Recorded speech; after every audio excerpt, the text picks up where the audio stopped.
Hello, so I'm Simon Kroom. I'm Professor of Supply Chain Management at the University of San Diego. And in this podcast, we're continuing our investigation of supplier selection, supplier assessment. And I want to look at some tools for evaluating suppliers. So there's a quick tour here of all of the options. Often the measure of a supplier is their performance. Not what they say, but what they do. And there's been a heavy emphasis on objective standards and procedures for evaluating and comparing existing suppliers. There's a reason for that. In many cases, we want to demonstrate that we have transparent procurement processes, that we can justify the procurement decisions that we take, that we're in compliance with whatever legislation or regulations apply, and we're really addressing risk management. That includes things like fraud. It doesn't have to be sophisticated. It can be a very simple method like the categorical method. Categorical methods actually are very straightforward, rely heavily on the experience and ability of individual buyers to carry out categorical assessment. So what does it do? Well, first and foremost, it relies on historical data of suppliers. So we're looking at existing suppliers. First thing to do is, well, what's important? Is it delivery speed? Is it responsiveness to queries? Is it cost or price that we pay, etc.? Let's give a grade to each supplier based on past experience. So if we're comparing 4 different suppliers, how do they compare if we're actually assessing them? And typically we use a plus, minus, or a neutral. We set a benchmark on, are they better? Are they same as? Are they worse? And we can even involve user departments, internal departments. Because it's such a straightforward method, it usually doesn't take long to explain it. Suppliers with high and low ratings are often noted, and future supply decisions are influenced by that rating. So if we have a supplier who, on our categorical analysis, they've performed very well, it really is a great way of keeping that as a preferred supplier, or maybe if it's a poor performer, identifying this as a supplier either that we shouldn't be doing business with or that needs development. It's inexpensive, it doesn't need a lot of performance data, but it relies on memory and judgment of individuals. And sometimes the ratings may be performed without much critical thought. So those are negatives, but in fact, my view is if you're not doing any form of assessment, start with categorical methods. So the categorical method is probably the entry method for supplier evaluation. If no supplier evaluation or structured evaluation is taking place, this is where to start. Essentially what we're doing is we're looking at suppliers who get a high or a low rating, and that's shaping decisions we're going to take in the future about whether we source with them or not. It's systematic, might be non-quantitative, but it's a relatively systematic way to monitor performance. It's inexpensive. It requires very little performance data, but it does rely heavily on the memory and the judgment of the individuals providing the ratings. And ratings might be performed without much critical thought. But anyway, let's have a look at how we undertake categorical method analysis. It relies on historical data. So we're looking at existing suppliers. And I find this to be really powerful when you're starting out on a broad procurement strategy, is to bring the stakeholders together, the users, and say, okay, tell me what are the important criteria for you from a supplier. Is it cost? Is it speed? Is it quality? Is it service? Now give me a grade for each supplier based on past performance. Let's discuss it amongst us what we think is our ideal reference point. And what we want to know is a supplier better? Let's give them a plus. Are they worse? Give them a negative, and so forth. And they're often provided to other departments involved in source selection. So we could use this method alongside other more robust and more sophisticated methods, but send it out to our quality team, our engineering team, the operations team, the internal service team, the logistics team, etc. And it's a simple process. users tend to like it a lot, and it gives you great feedback on suppliers. So let's take a look at an example. So let's consider 3 suppliers: supplier A, supplier B, supplier C, for a specific category.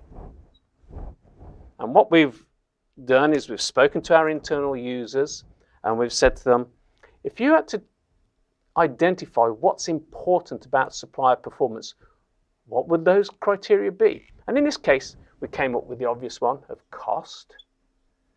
We came up with speed, because the users want to get a response. They want delivery very quickly. Quality was important because it impacted experience of users. And something called service. How well does the experience with the supplier pan out? And when we went through each of the suppliers, supplier A, well, they performed pretty well on cost. What about supplier B? Oh, way better. We gave them 2 pluses. And supplier C, no, too expensive. What about speed? Well, supplier A, about the average. We don't really see them having any benefits or disadvantages. B was a pretty speedy respondent, as was C. What about quality? Supplier A, not so good. Supplier B was just where you'd expect them to be. And so was supplier C. Nobody stood out in terms of quality, but they met the basic needs. And then when it came to service, supplier A, again, didn't really startle anybody, neither did B, but we did like C. They're a great service provider. Okay, so you can see there's some differences there. How do we come to some solution? Well, let's have a look here. We've got 1 positive, got 1 negative, so they balance each other out. Supplier B, we've got 2 positives, another positive, and no negatives. So that gives us 3. Supplier C, well, we've got 1 positive, 2 positives there, that's 3. Oh, we had a negative. So it balances us down to 2. So our choice would clearly be supplier B.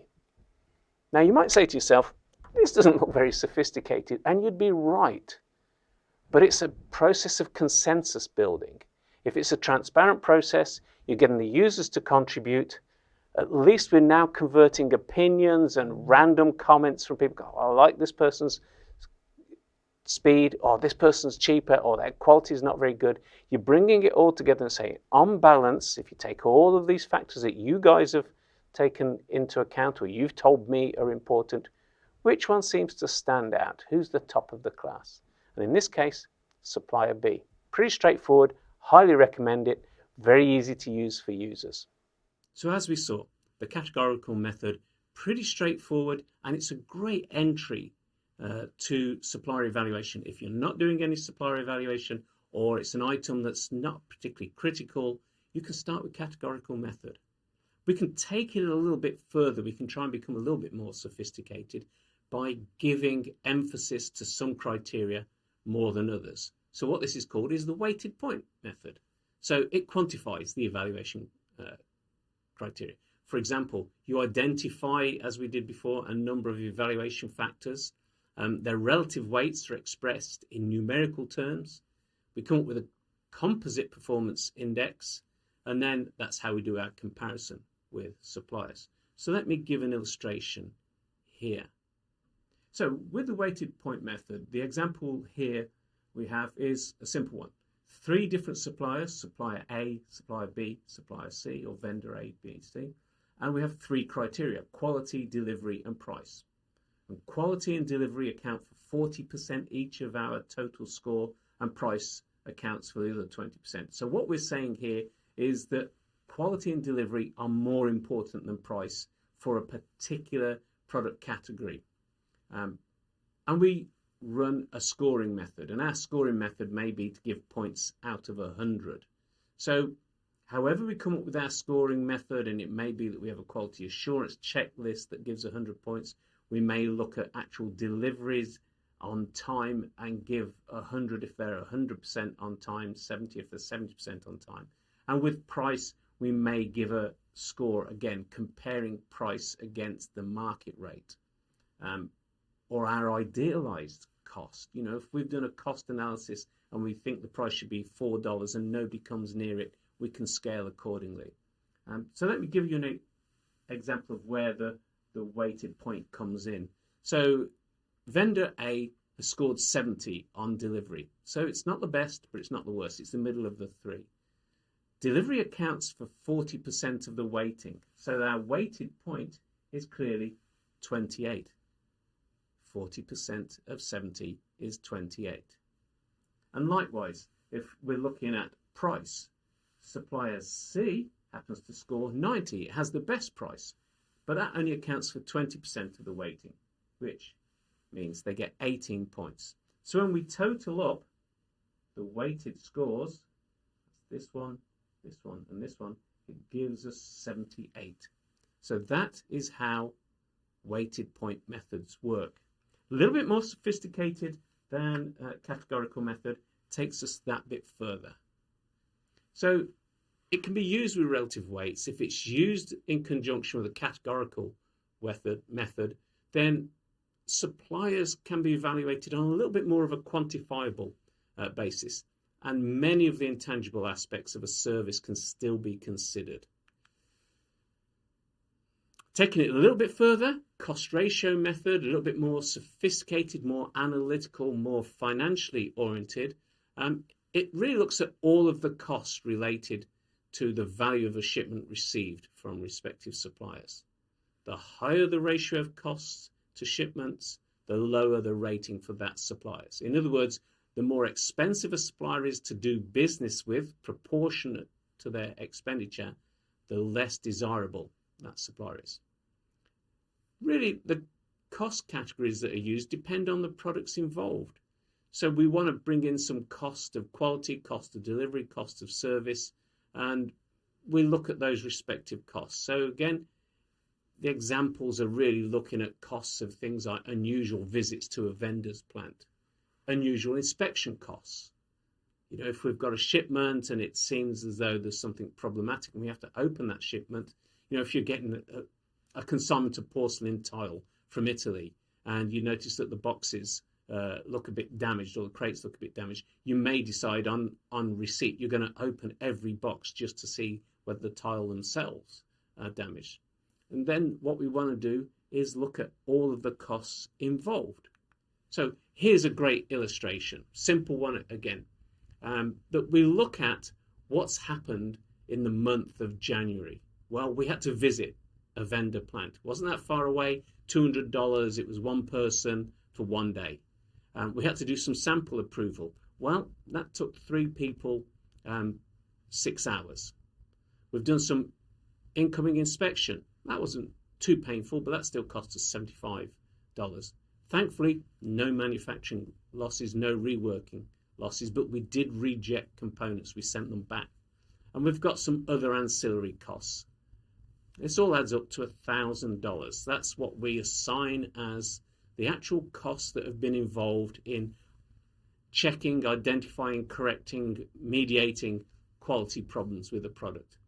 We've spent $100,000 that month on purchases, so 1,000 as a proportion of 100,000 is 1%. Our quality cost ratio is 1%. And so we can keep a league table. We can have a desirable total. We can use that to monitor ongoing performance of suppliers. And I see this used quite often, actually, because it's financial, it's tangible. Often the data is available as well because we assign costs to projects or products. So when an engineer goes on a visit to a vendor or when we carry out sample inspection, we have to account for it in our budget. So a more sophisticated method that we use for supplier evaluation is called the Pew Matrix. And the Pew Matrix was developed by a professor from the University of Strathclyde, initially to evaluate alternative design choices. So if you're designing a door handle and you've got 5 different designs, which one is better?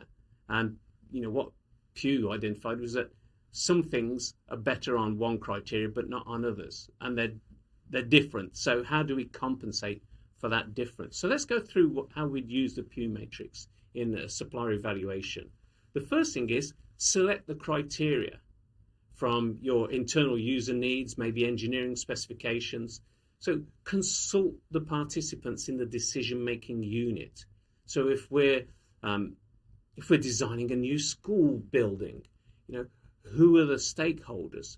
What are their desires for audio-visual equipment? For example, you may have some high-end users who want to show video, they want to project student laptops, they want to have interactive whiteboards, they want to use some creativity tools.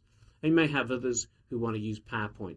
So involve the users in that process. What are the criteria? And there is no limit to the number of criteria, but be sensible. Try to limit it to 8, 10, maybe 12 at the most. I have seen the Pew matrix with about 12 criteria for some strategic purchases. For very large capital purchases, I've seen even longer, but the majority of purchases, you try and keep it to about 8 to 12. Select the supplier submission. So we've reached out to a bunch of suppliers through RFPs, requests for proposal. Then we can at least compare one proposal with another proposal. Then we generate the score, and we can do this. We can have a favorite supplier who will be selected as the reference point or the datum, and all other suppliers are compared to that. Are they better? Are they worse? Or are they the same? How much better? How much worse are they? So we could have +1, +2, -1, -2, for example.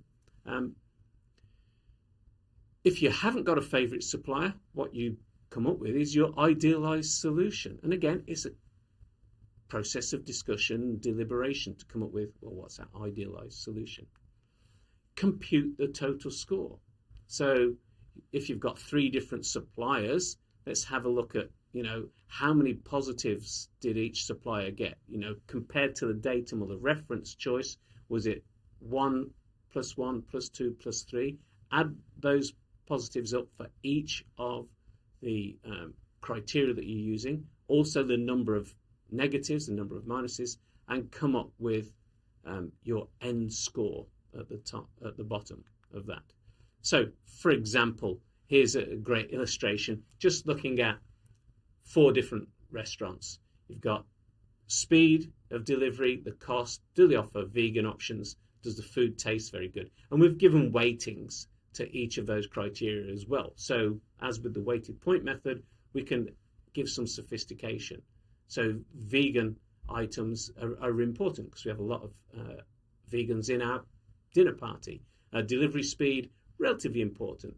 And then we compare and contrast. Jimmy Joe's seems to perform very well on delivery speed. Panda XS, not so much. El Gato Loco, about the same as our expectation.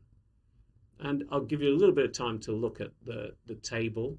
But what you'll see, and what I want you to take away, is this on the bottom, which is when we add up, we've got +2, +2, +1, -1. We've got the weights of 2, 4, 3.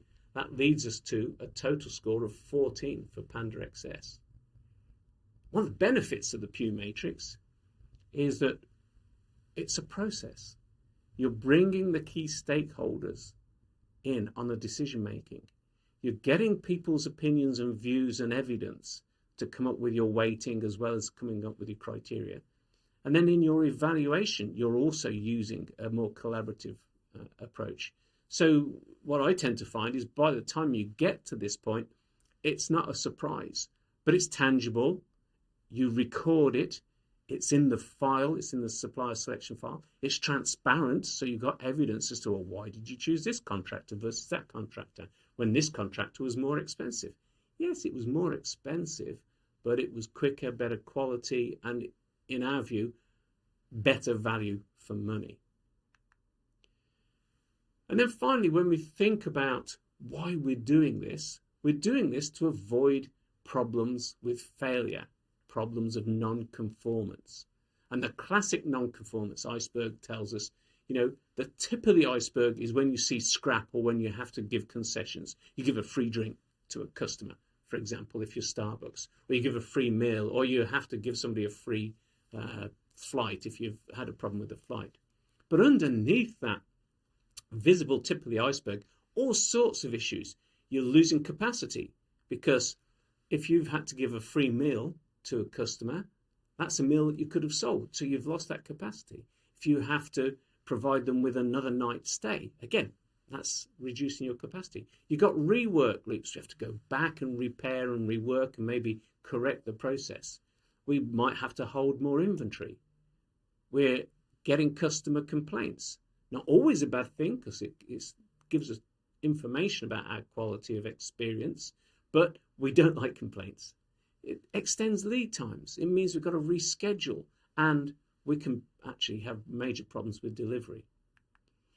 And the cost of internal failure, things like reducing productivity through reduced capacity, scrapping, reworking, rescheduling, disruption, those are all costs that we see as a provider. The external costs are things like warranty costs, servicing costs, compensation, loss of goodwill, inconvenience, and actually losing customers.